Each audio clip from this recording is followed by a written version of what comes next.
안녕하세요. 비탐성 빛의 교회와 함께하는 성경 공부에 오신 빛의 성도님들, 오늘도 믿음에 굳게 서서 살아가기 위해서 말씀 앞으로 모이신 모든 성도님들께 하나님께서 용기와 힘을 주시고 또 지혜를 주셔서 오늘 받는 말씀 잘 분별함으로 살아계신 우리 주님과 동행할 수 있는 하루가 되었으면 좋겠습니다. 우리 함께 기도하고 말씀 공부 시작하겠습니다. 하나님 감사합니다. 말씀 앞으로 나올 수 있는 영적인 식욕이 있다는 것이 얼마나 감사한지 모르겠습니다. 말씀이 듣고 싶어서, 또 말씀을 먹고 싶어서, 말씀과 함께 살고 싶어서 주님의 말씀 앞에 선 우리 빛의 성도들에게 주님 말씀하여 주시고, 또 성령님께서 우리 모든 이들에게 오늘 말씀이 잘 깨달아질 수 있도록 친히 우리의 말씀 교사가 되어 주십시오. 예수님의 이름으로 기도합니다. 아멘. 오늘은 고린도전서 16장 13절에서부터 18절까지 함께 공부할 텐데요. 13절 말씀부터 시작하도록 하겠습니다. 깨어 있으십시오. 믿음에 굳게 서 있으십시오. 용감하십시오. 힘을 내십시오. 아멘. 먼저 보니까 사도 바울이 오늘의 편지를 마무리하며 고린도전서를 마무리하며 뭐라고 이야기합니까?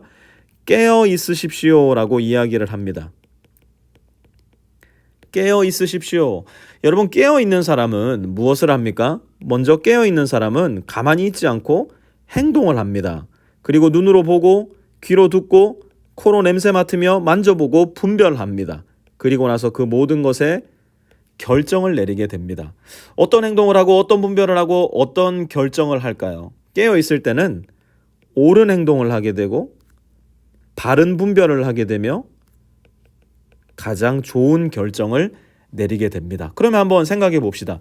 우리 그리스도인에게 있어서 그리스도인이 내려야 할 옳은 행동, 바른 분별, 옳은 결정은 무엇일까? 그것은 곧 주님이 원하시는 것, 주님이 기뻐하시는 것이 옳은 행동이고 바른 분별이고 좋은 결정이라 말할 수 있을 겁니다. 불행하게도 내가 그리스도인입니다 말은 하지만 잠들어 있는 분들이 얼마나 많은지 몰라요. 분별하지 못해서 매번 교회와 성도의 삶에 분열을 가져오고 아픔을 가져오고 고통을 안기는 일들, 그래 놓고서도 내가 언제 그랬느냐고. 여러분, 잠든 사람이 밤중에 자기가 한 일을 전혀 알지 못하는 것과 같이 내가 교회의 분열과 아픔과 고통을 가져와 놓고 그거 모르는 경우가 참 많지 않습니까? 고린도 성도들의 주특기가 바로 그런 것 아니었겠어요? 그래서 바울이 고린도전서 편지를 마무리하면서 더 강조하는 거예요. 깨어 있으십시오. 이어서 또 뭐라고 하는가 보니까요. 믿음에 굳게 서 있으래요. 믿음에 굳게 서 있으십시오. 믿음에 굳게 서 있으십시오. 왜 바울이 믿음에 굳게 서 있으라 했을까요? 고린도 교회에도 거짓 교사들이 이미 많이 들어와 있었습니다. 부활이 없다라고 주장하는 사람들로부터 시작해서 바울은 거짓 사도이니 우리는 다 다른 일을 따라야 한다 주장하면서 교회의 분열을 조장하는 사람들까지.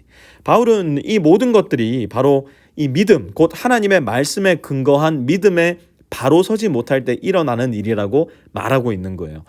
제가 정말 싫어하는 한국 사람들의 특징을 일컫는 용어가 하나 있는데 그게 뭐냐면 이 냄비 근성이라는 말이에요. 저는 이 말이 정말 싫어요. 막 뜨겁게 확 불타올랐다가 금세 식어버리고 마는 그런 마음을 일컫는 말이잖아요. 불행하게도 너무 많은 신자들이 이런 냄비 근성을 가지고 신앙생활합니다.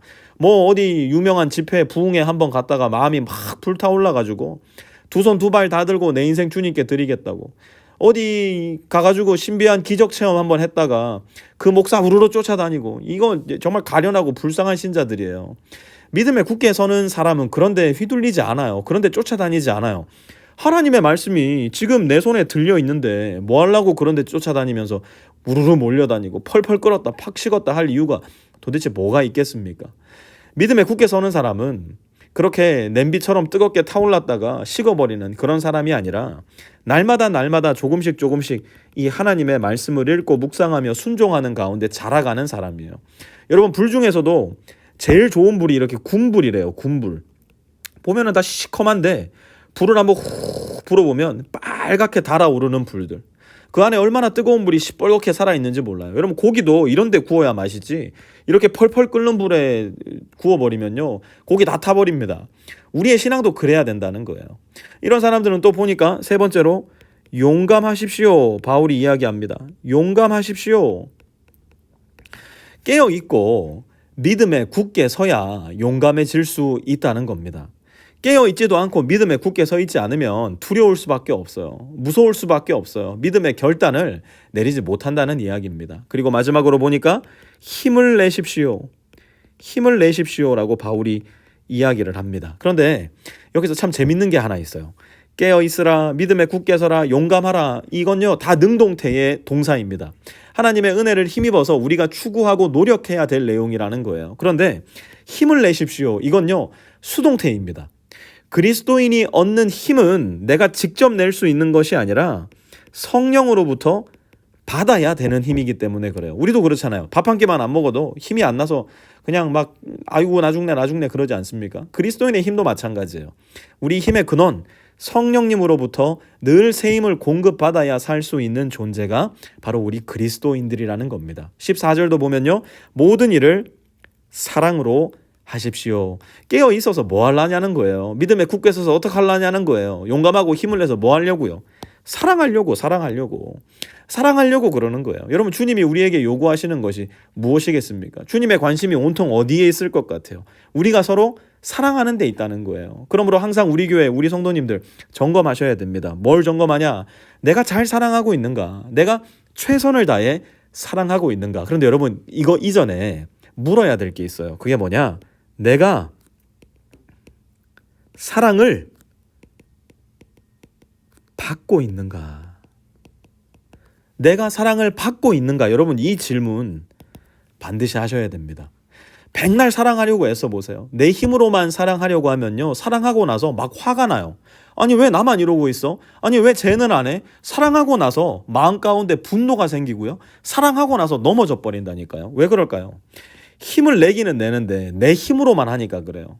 내가 먼저 주님으로부터 충분한 사랑을 받고 성령이 주시는 힘을 받아서 그렇게 사랑해야 비로소 바르게 사랑할 수 있는 거예요. 그렇기 때문에 내가 주님으로부터 사랑을 받고 있는가? 하나님의 말씀 가운데 하나님께서 주시는 성령의 힘을 받고 있는가? 여러분 반드시 묻고 점검하셔야 될 겁니다. 이어서 바울은 이 일을 잘하고 있었던 고린도 성도들을 몇 명 소개하는데요. 15절 한번 보실까요? 형제자매 여러분, 나는 여러분에게 권합니다. 여러분이 아는 바와 같이 스데바나의 가정은 아가야에서 맺은 첫 열매요. 성도들을 섬기는 일에 몸을 바친 가정입니다. 아멘. 바울은 고린도 성도들에게 잘 알려져 있었던 스데바나의 가정을 소개합니다. 그런데 이 가정이 어떤 가정이냐? 아가야. 여기서 아가야는 베이비 할 때 그 아가야가 아니고 지역 이름인데요. 우리로 따지면 텍사스라고 보시면 됩니다. 달라스가 텍사스 안에 있는 것처럼 고린도가 아가야 안에 있었어요. 그런데 스데바나는 바로 그 아가야에서 첫 열매, 곧 예수님을 처음으로 믿게 된 사람이었고 그 가정은 성도들을 섬기는 일을 잘하는 가정이었어요. 16절 17절도 보시면요. 그러므로 여러분도 이런 사람들에게 순종하십시오. 그리고 또 그들과 더불어 일하며 함께 수고하는 각 사람에게 순종하십시오.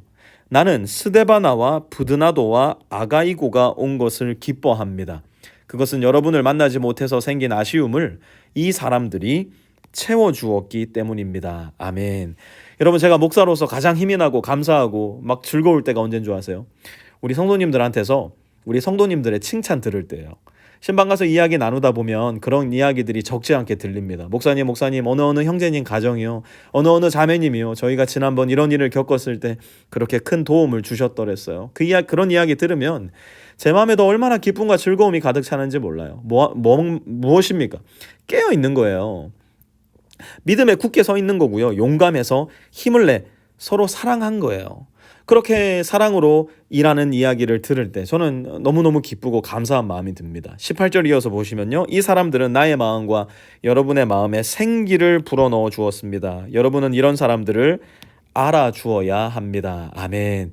솔직하게 이야기하자면 만나면 힘을 팍 빼놓는 분들이 사실 없는 건 아니에요. 만날 때마다 부정적인 이야기 하시는 분들, 남들 욕하기 바쁜 분들, 하여튼 세상 걱정 근심 혼자 다 짊어지고 사시는 분들도 솔직히 계시는 것은 사실이에요.